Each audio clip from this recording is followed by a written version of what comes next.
everybody. Welcome back to day 4 of How to Heal When You're Everyone's Healer. I am TT Gore. So, if you've been on this journey with me over the last few days, I believe it's day 4 already, we have done a lot of work. We first started off just kind of looking at what's in our cup. Where's the energy? Where's the leaks? And how do we, what things are draining the cup, right? The second day, we looked into what stories kept us stuck. What is the narratives that have been keeping us in a draining position? And what new things we want to put in place. The third day, we talked about boundaries and, putting a gate around our peace and the things that we truly desire to be able to safe keep within ourselves, making conscious decisions about where we want to invest our energy. And so today we're going to go even deeper and we're going to talk about the well that's within. Please join me as we go a little bit deeper into how do we heal when we're everyone's healer. But first, as usual, please like, subscribe, share, do all the things. And I thought about this the other day. I have not been asking y'all, have you been drinking y'all water? Have you been doing your deep breathing? That's something I normally ask, and I haven't been doing it, so I'm asking you today.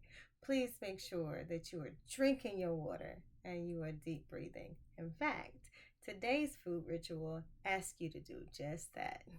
All right, let's go.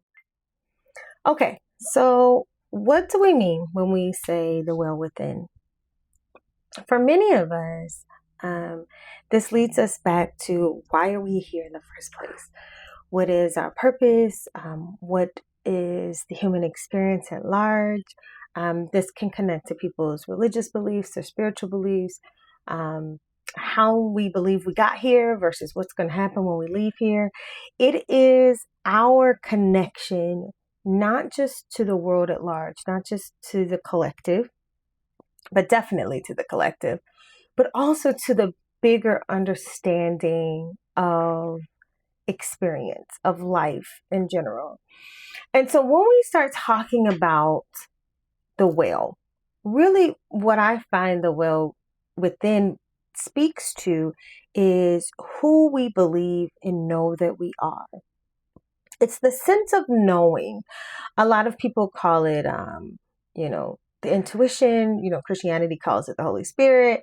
Like it's just this absolute knowing of the things around me and how I connect to it. And so as we are kind of digging into this well, like what's in your well is not the question. Did you notice that? We asked what's in the cup, but what's in the well itself it just is. We experience it. We know it. It's someone said once, so what happens when your well runs dry? And so you tap in deeper into who you are. You get more connected to your authenticity and how that authenticity threads through the expression of life and who we're connected to.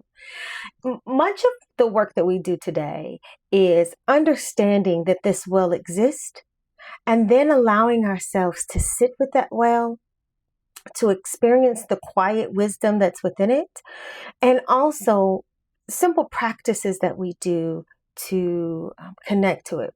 For some of us, that's prayer.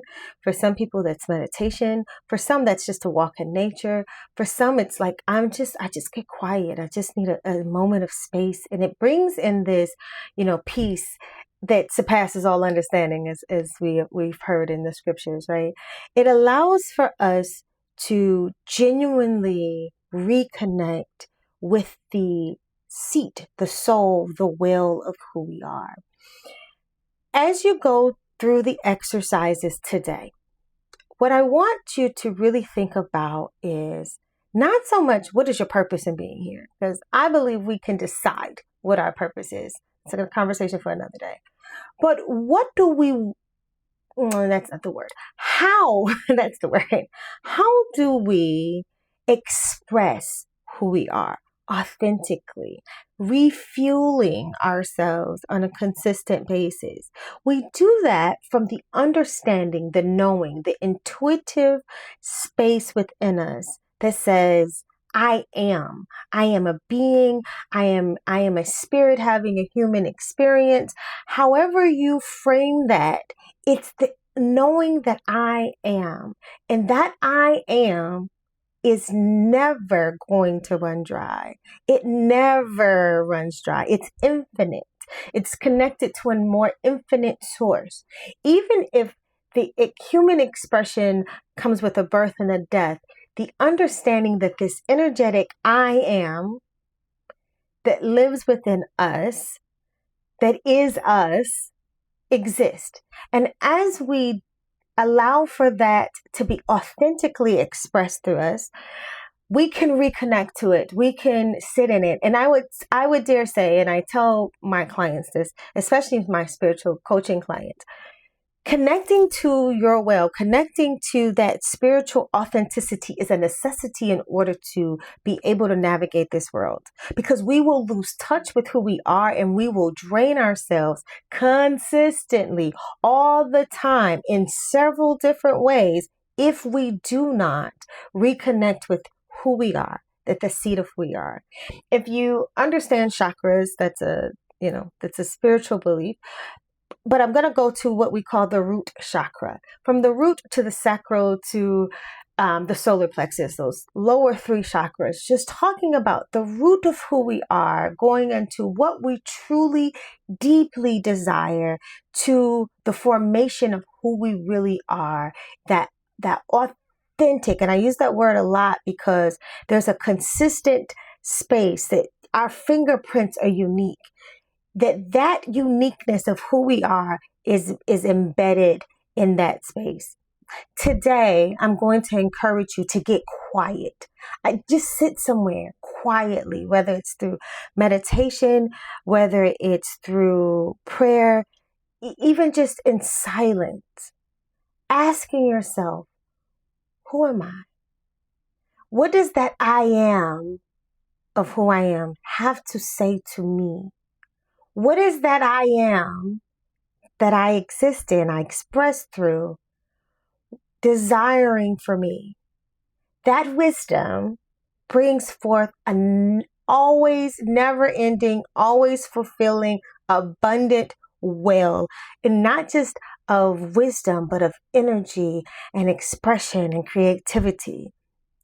Today, I want you to tap into your well of I am.